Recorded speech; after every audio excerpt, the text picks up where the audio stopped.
एक समय की बात है, माधोपुर नाम का एक गांव हुआ करता था।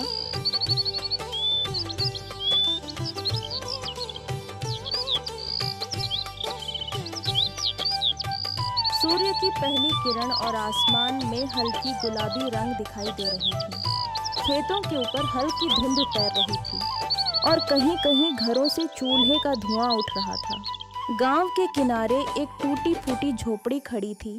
छप्पड़ से पानी टपकता था। दीवारें कच्ची मिट्टी की थी, पर भीतर एक रोशनी थी, आस की रोशनी। वहीं रहती थी राधिका और उसकी जवान होती बेटी प्रियंका। उनकी जिंदगी हर दिन संघर्ष से भरी थी। अम्मा, आज फिर चूल्हा खाली है? खाली नहीं है बिटिया, थोड़ा सा चावल बचा है, उसे पानी में उबाल लेंगे।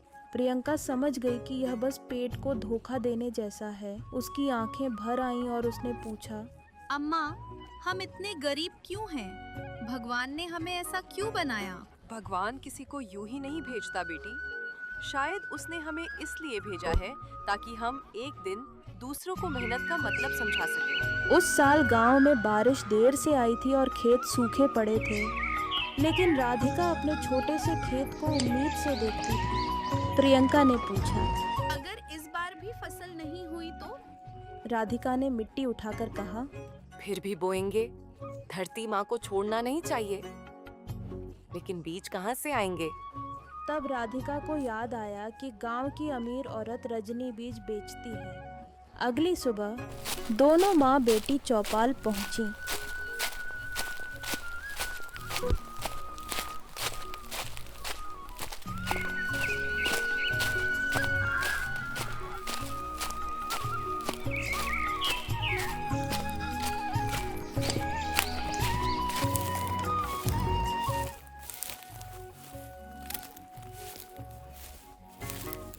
जहाँ कई औरतें बैठी थीं।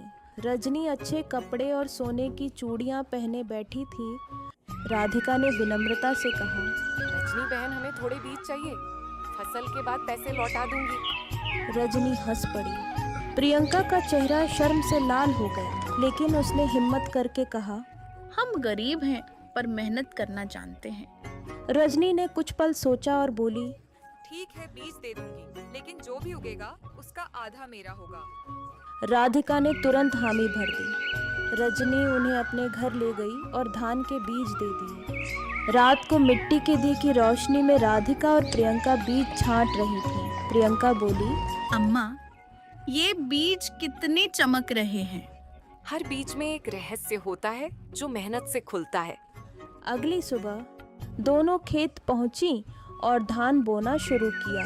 सूरज चढ़ता गया, हाथों में छाले पड़ गए और शरीर थक गया, लेकिन दोनों ने हार नहीं मानी। शाम तक पूरा खेत बो दिया। दिन बीतते गए, कभी तेज धूप पड़ती तो कभी बादल आते। धीरे धीरे खेत हरा होने लगा, लेकिन घर में अनाज खत्म हो चुका था। एक रात प्रियंका बोली, अम्मा, आज फिर बिना खाना खाए सोना पड़ेगा। आज मिट्टी ने खाया है, कल हमें खिलाएगी। कुछ दिनों बाद तेज तूफान और बारिश आई। झोपड़ी टपकने लगी और प्रियंका डर गई कि फसल खराब हो जाएगी, लेकिन राधिका बोली, तो फिर से बो देंगे। हार मानना सबसे बड़ी गरीबी होती है। 3 महीने बाद जब खेत तैयार हुआ तो धान की बालियां हवा में झूम रही थीं और पूरा खेत सुनहरा दिखाई दे रहा था। प्रियंका खुशी से चिल्लाई, अम्मा, देखो हमारा खेत। जब दोनों ने देखा कि धान की बालियां सचमुच सोने जैसी चमक रही हैं, दोनों खुशी से रो पड़ीं। अगली सुबह गांव में खबर फैल गई कि राधिका के खेत में सोना उगाया है। यह सुनकर रजनी तुरंत खेत पर पहुंची और बोली, यह सब मेरे बीज का कमाल है, पूरा अनाज मेरा है।